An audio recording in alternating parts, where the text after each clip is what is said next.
Hello friends, ఇది నాకు ఒక ఫాలోవర్ పంపించారు.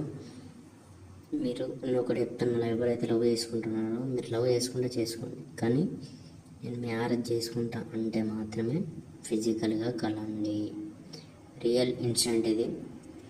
మా ఫ్రెండ్ ఒక నమ్మింది. వాడు ఏం చేసిండు, ఫస్ట్ నేను వంట ఇస్తాను లేకపోతే బతకలేను అది అన్నాడు. తర్వాత ఇంకా ఆమె లాయల్గా ఉంది. ఫిజికల్గా కలిసినోళ్ళే వానికి మోస తీరిపోయింది. తర్వాత ఏమంటున్నాడు, నేను చేసుకోను, ఇద్దరం తప్పు వేసినాం నేను ఒక్కని చేయాలనుకుంటే వాడు ఆర్గ్యూ చేస్తుండు. కాబట్టి ఎవరైతే గుడ్డిగా నమ్మకూడదు, ఎవరిని జాగ్రత్త ఉండాలని వీడియో పెడుతున్నాను. ఇలాంటి ఓకాళ్ళు చాలామంది ఉంటారు సొసైటీలో, చూసి నడవండి. ఓకే.